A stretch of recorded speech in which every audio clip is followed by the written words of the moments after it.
Here are some highlights from the flying program at the 2019 Australian International Airshow. We arrived around 8 AM and the weather was already heating up. The forecast was sunny and hot, with temperatures of 38 to 39 degrees Celsius predicted on both days. After the paradrop with Australian flags, the program began with a heritage display by World War I aircraft. Flown today by the museum pilots.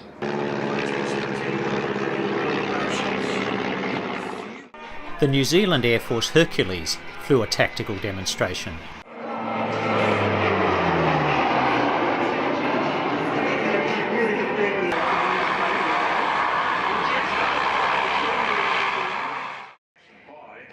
Then, some living history with a display by a Spitfire, Kitty Hawk and Mustang.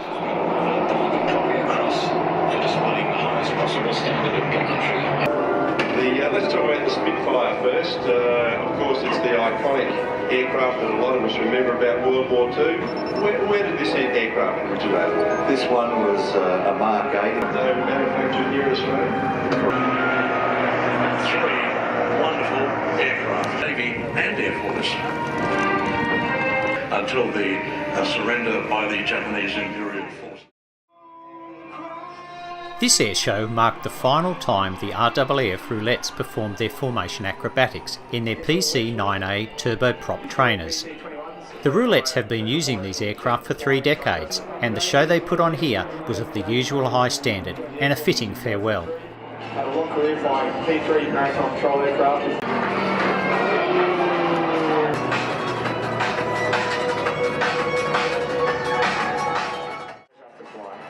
We also had an opportunity to see the Roulette's new aircraft, the PC-21s. However, opinions were mixed about their redesigned paint scheme. Next, we had a formation display by FA-18A Hornets, 3 on Saturday and 4 on Sunday.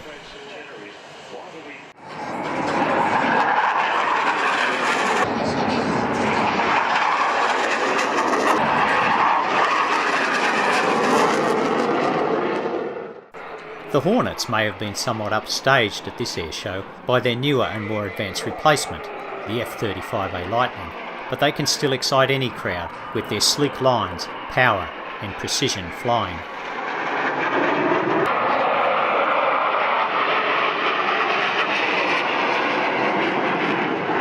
Of the Royal Australian Air Force training representatives in this formation. Just recently superseded basic training, the 4 following aircraft.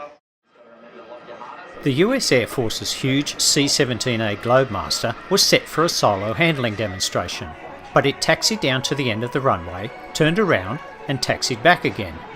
The flight was cancelled due to a flock of birds circling, making it too dangerous to take off. Those birds would also play a part in proceedings later in the afternoon.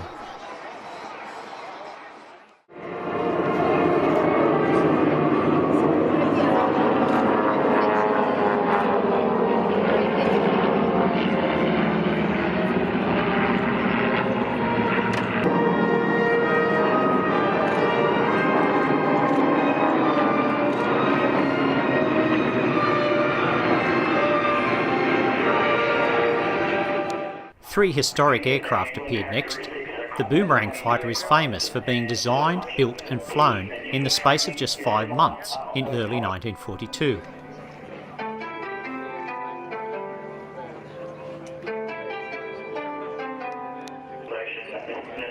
The Lockheed 12 Electra Jr. was a beautiful sight with the sun glinting off its fuselage.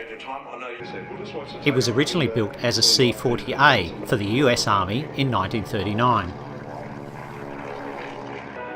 This Lockheed Hudson, from the Temora Aviation Museum, is the only airworthy example of its type in the world. How many bombs it can carry, but the armour. The museum has been able to fit the aircraft with its original bomb bay.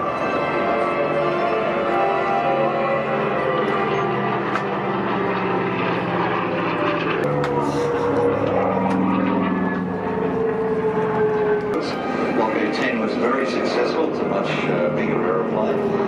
This was designed as a light feeder airliner, but no, I think he will break off and land. Okay. Scandinavian display that The Scandinavian Airshow made its Avalon debut with its catwalk wing-walking act. RAAF Phuong Ngoc between for the very first time at the International Airshow, drone racing inside the tent. Not from the circus tent or the tent that looks like the circus. And they are very athletic, as you will see.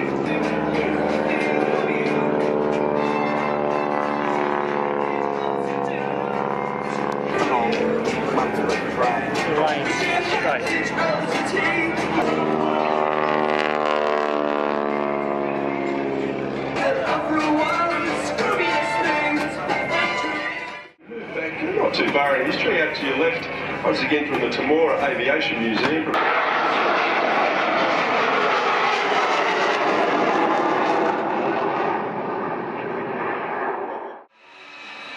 Now, the star of the show taxied down the runway, the RAAF's new F-35A Lightning, leading a couple of Hornets. Following closely behind was the US Air Force's F-22A Raptor. These four fighters took to the sky for a spectacular flypast.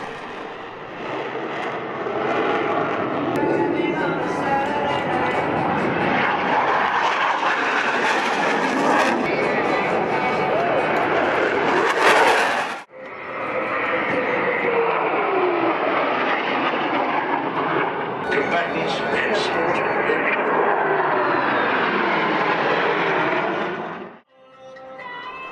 The Raptor then performed a solo handling demonstration, proving to the attentive crowd why it is America's premier air defence fighter. Just look at this impressive turn.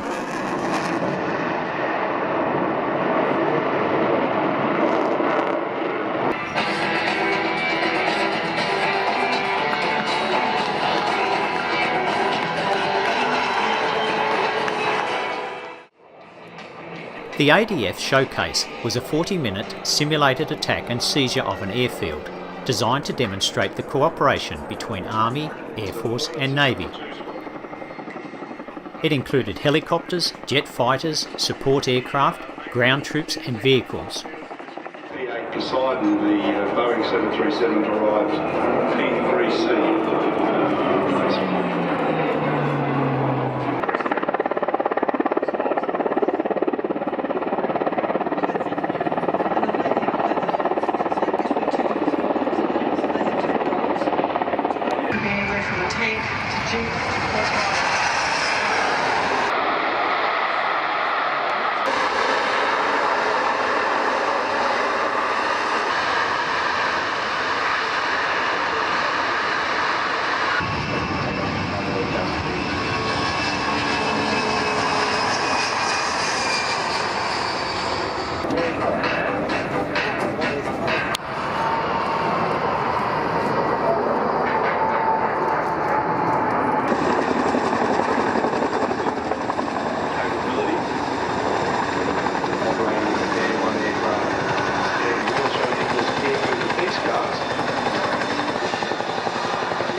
Then, the highlight of the show for many, one of Australia's recently delivered 35A Lightnings gave a solo handling display. Although superficially similar to the US Raptor, the Lightning can be easily differentiated from the rear with its single engine compared to the Raptor's two.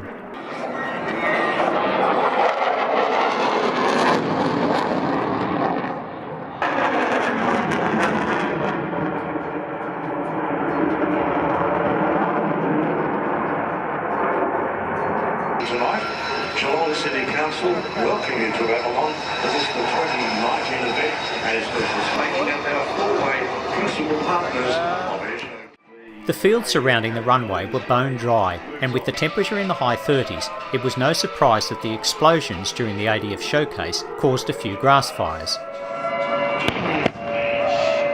The Air Bandits added to this with their fiery finale. So by the time they landed, the fires were spreading and the organisers paused the program while they sent in the fire brigade.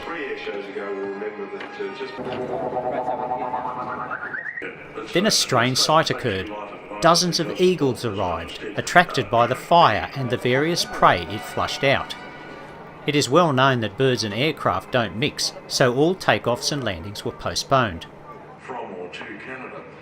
The fire rescue truck was brought in to extinguish the fire and scare the birds away.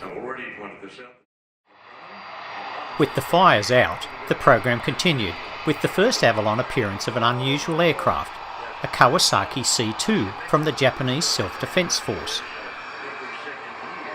For such an ungainly looking plane, it had a remarkably short takeoff and was very manoeuvrable.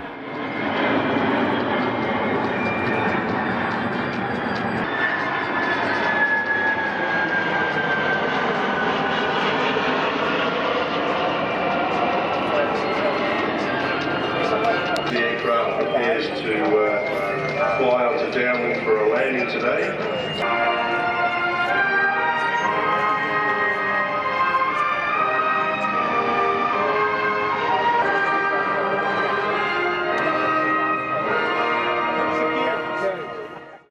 The flying program concluded with a solo handling demonstration by an FA-18A Hornet. Despite the high temperatures, Avalon 2019 was a very enjoyable weekend. I look forward to next time. Thanks for watching. I've also made a video highlighting the ground displays at this airshow, which I hope you may enjoy.